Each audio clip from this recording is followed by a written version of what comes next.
हुआ उसके कारण राजनीति में आया। काम करते करते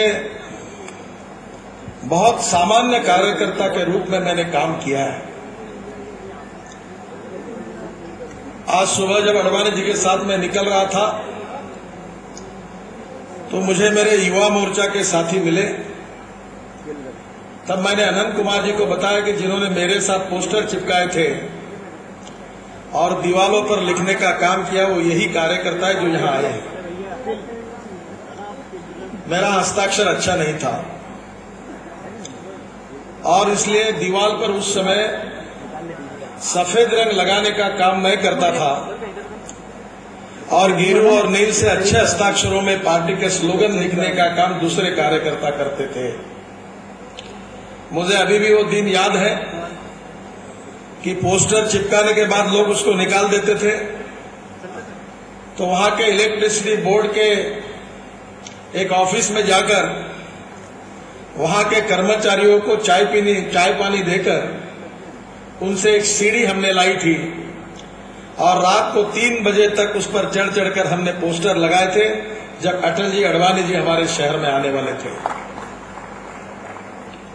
मैं कभी ये कल्पना भी नहीं कर सकता कि इस पार्टी में मैं अध्यक्ष बन सकता हूं। मेरे सपने में भी नहीं था और जब बनने की बात हुई तो खुशी होने के बजाय मैं अस्वस्थ था कि मैं ये काम कैसे कर सकता हूं।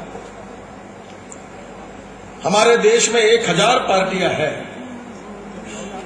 उसमें से 50 पार्टियां प्रमुख है और 50 में से केवल 5 पार्टियां ऐसी है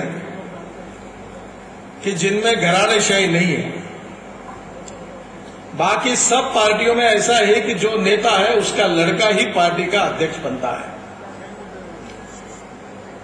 मैं तो एक मामूली किसान के घर में मेरा जन्म हुआ, एक मध्यम वर्गीय परिवार में मेरा जन्म हुआ। मेरा कोई बड़ा क्वालिफिकेशन नहीं है, न मेरे पिता प्रधानमंत्री थे, न मेरे नाना प्रधानमंत्री थे, न मेरी नानी प्रधानमंत्री थी।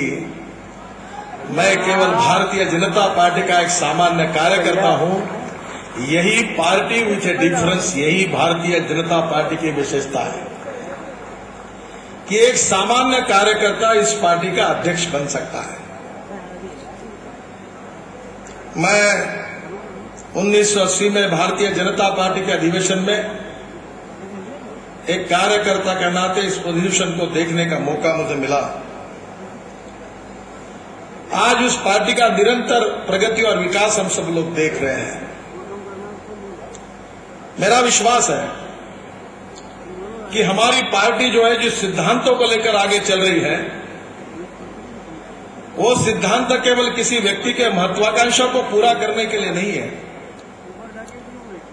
वह सिद्धांत है इस देश को, हमारी मातृभूमि को सुखी, समृद्ध और संपन्न और शक्तिशाली बनाने का सपना लेकर हम राजनीति में काम कर रहे हैं। मैं मानता हूं कि politics is a instrument of socio economic reform. सामाजिक आर्थिक परिवर्तन का राजनीति एक प्रभावी उपकरण है। आज केवल सत्ता की राजनीति यही प्रतिमा लोगों के मन में है। नेताओं की विश्वासार्हता बहुत कम हो रही है। ऐसे स्थिति में उस विश्वासार्हता को कायम करके हम सामाजिक आर्थिक परिवर्तन की दिशा में आगे चलकर राष्ट्रीय पुनर्निर्माण का विचार हमारे सामने रखकर इस देश के लिए और समाज के लिए काम करें। यही भारतीय जनता पार्टी ने हम सबको प्रेरणा दी है और उसी मिशन को समझकर मैं आप सबके सहयोग से ये कार्य आगे ले जाने का कोशिश करूंगा।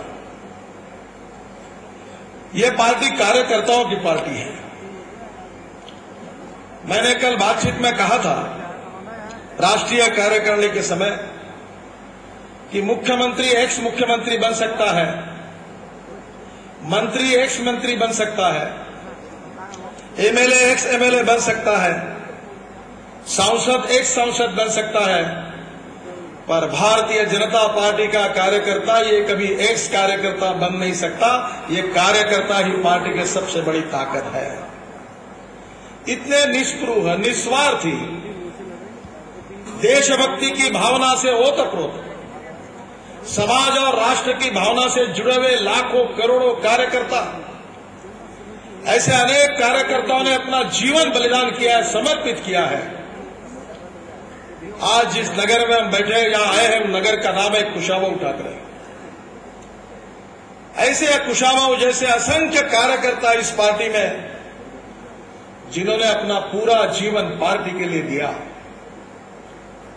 जब उपहास था, अपमान था, रिकॉग्निशन नहीं था, सत्ता अनेक माइलों तक दूर थी, दूर से भी कोई अच्छा सपना दिख नहीं रहा था, तब हमारे उस समय के पूरा समय कार्यकर्ताओं ने संगठन मंत्री के रूप में, प्रचारकों के रूप में अपने पूरे जीवन को नौचार कर दिया, बलिदान कर दिया।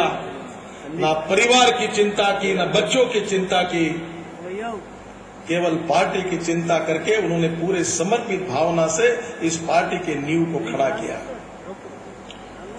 मेरे जैसे एक जूनियर कार्यकर्ता को, एक सामान्य कार्यकर्ता को जब शिखर पर चढ़ने का मौका मिलता है, तो मैं समझता हूं कि ये मौका मेरे कर्तृत्व का परिणाम नहीं है। ये अगर है तो ये लाखों कार्यकर्ताओं ने जनसंघ से लेकर भारतीय जनता पार्टी तक इस पार्टी के सिद्धांतों के लिए अपने जीवन को समर्पित किया है। वो असंख्य कार्यकर्ताओं के बलिदानों पर जो नींव खड़ी है, उस मजबूत नींव पर मेरे जैसा एक सामान्य कार्यकर्ता शिखर पर खड़ा है। उन कार्यकर्ताओं के कारण यही मेरी भावना है। और इसलिए बहनों और भाइयों, आज भी पार्टी में क्षमताओं, नेताओं की कमी नहीं है। मैं मानता हूं कि आज भी एक से एक अच्छे कार्यकर्ता, प्रतिभाशाली कार्यकर्ता पार्टी में है। सुषमा जी का वक्तृत्व पार्लियामेंट में जिस प्रकार से उनका भाषण होता है, पब्लिक मीटिंग में होता है, उनका वक्तृत्व लाखों लोग जिस प्रकार से प्रभावित होकर जाते हैं, ऐसा उनका नेतृत्व है। अरुण जी के साथ मेरा ज्यादा इंटरेक्शन हुआ। जीवन में ऐसे बहुत आउटस्टैंडिंग, इंटेलिजेंट, जीनियस, जिनकी विद्वत्ता, अध्ययन, चिंतन इतना अच्छा है कि 100 वाक्यों में जो बात कहनी है वो एक शब्द में कह सकते, इतनी क्षमता उनके पास है। ऐसे प्रभावी वो नेता है। ऐसे अनेक नेता पार्टी में हैं और उन सब नेताओं ने इस पार्टी को बहुत शक्तिशाली बनाया है। उन्होंने अपने कर्तृत्व से, अपने कार्य क्षमता से, यह पार्टी किसी की सहानुभूति से, किसी के आशीर्वाद से बड़ी नहीं हुई। तो अटल बिहारी वाजपेयी और अडवाणी जी के नेतृत्व में हमारे कार्यकर्ताओं ने जो परिश्रम किए, जो मेहनत की, जो समर्पण किया, उसके फल के रूप में यह पार्टी खड़ी है। मुझे याद है कि मैं जब कॉलेज में पढ़ता था तो एक विद्वान विदुषी का भाषण सुनने का मुझे मौका मिला।